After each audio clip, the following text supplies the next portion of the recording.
Thanks for watching this Magellan update. Today I'm speaking with Ofer Karliner, who's a portfolio manager within the infrastructure team.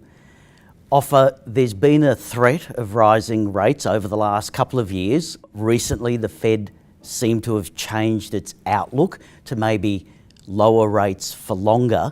How does this impact infrastructure assets? Sure. First, sort of step back a little bit, and we sort of recognise for quite a long time now, central banks around the world have been manipulating rates, keeping them artificially low. We didn't think that those rates prevailing in the market reflected the true risks to investors. We went back through time and made an assessment of, in undisturbed markets, what the correct rates to use should be. So for example, in the US we use 4% nominal, 2% real, versus the prevailing 2.5 and 0.6 at the moment. Now, we could be wrong here. We constantly reassess, and certainly the Fed's given us reason to think about this issue again. If we are wrong, if structurally the rates should be materially lower, infrastructure is cheap. Ofer, we recently saw a regulated utility in California declare Chapter 11 on the back of the recent wildfires. Is there the potential for a knock-on effect to other regulated utilities, and was there any particular impact to the portfolio? So the key issue that arose from this was around a thing called inverse condemnation. So a law in California means that the utility is strictly liable even if they weren't negligent in the carrying out of their duties, effectively. So to the extent their poles and wires or their substations, etc., their equipment was involved in the fire, even if they'd done everything properly, they were responsible for funding the liabilities that arose from that. For us, we didn't own any PG&E. We already assessed it was trading well above fair value.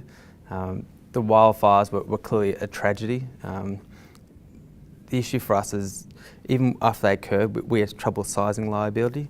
The legislature tried to put in place a piece of legislation called SB 901 to protect utilities from bankruptcy. There were two issues with that as we saw it. First of all, there was a cap on liabilities from the 2017 wildfires. The cap wasn't defined, so it was designed to stop them going bankrupt, but you could have $1 of equity left and not be bankrupt. There was no mechanism set out in the legislation. That made us uncomfortable. It meant the range of outcomes was very, very wide. The second key issue was there was the date of implementation of the forward-looking protections were from January 1, 2019. You had 5 months, including one of the key wildfire seasons, where you weren't protected. And unfortunately for the people of California and for PG&E, they had the biggest wildfire in history in that period. Subsequently, PG&E declared bankruptcy. Again, going back to inverse condemnation, we didn't own PG&E in the portfolio, we owned Sempra in the portfolio. It has exposure to Californian utilities. It's a very small part of their total earnings stream, about 7 to 8%.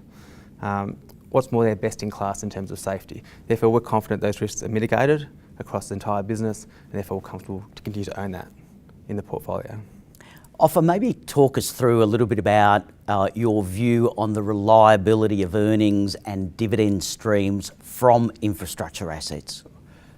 We are very conservative in the way we define infrastructure. We strip out those companies that add meaningful volatility to the cash flow stream. So we strip out companies that have meaningful exposure to sovereign risk, commodity price risk or competition. So what you're left with is essential services with very stable cash flow streams.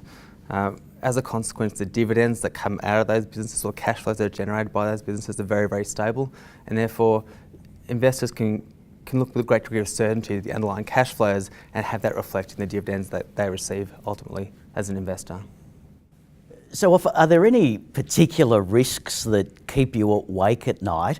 And maybe talk us through how the portfolio is positioned currently. We're infrastructure investors. There's not a lot, if you define the universe correctly, that should really keep you worried, with one particular caveat, and that caveat is around political and sovereign risk. Now, we exclude things with excessive sovereign risk, but there's still degrees of sovereign risk within the existing portfolio. The most clear example of that, things like Brexit. Now, Brexit is not what you think in terms of risk for us. People are still going to use water and power in the UK even after Brexit. The risk becomes political. So Jeremy Corbyn, the leader of the opposition, has has a stated policy of nationalising the utilities in the UK. Now, he said that he'll do this, he'll do it at a price well below market value. So we went away and did a lot of research, speaking to a lot of law firms about what he can and can't do. And there's very little that can be done to stop it if he goes to an election with that policy. As a consequence for us, the UK becomes a very difficult market to invest in. And we actually removed our UK water utilities from the portfolio as a result of that. More broadly in the way we're positioned, so we still have a meaningful allocation to cash. So we've held about 10% cash, give or take, for about 4 or 5 years. Now we've used that strategically through time. So when markets have fallen, we've deployed some of that cash and sort of sold that to bring it back to around 10%. We're now heading towards 7% in the portfolio, 7.5. We're seeing opportunities still. Now, more broadly, at a bigger picture level, we're about 35-36% utilities. Utilities are either the lead in the keel, the really stable earning streams that we expect from utility-type assets, and the rest being in infrastructure. Infrastructure is the highest alpha opportunity for us. We think people generally misunderstand infrastructure assets, the longevity of the cash flows they can generate. We're currently around 60% in infrastructure. My apologies. Thanks, Ofer. No worries. And thanks for watching. And as always, feel free to forward this link on to clients or colleagues where you think it may be of interest. Thanks.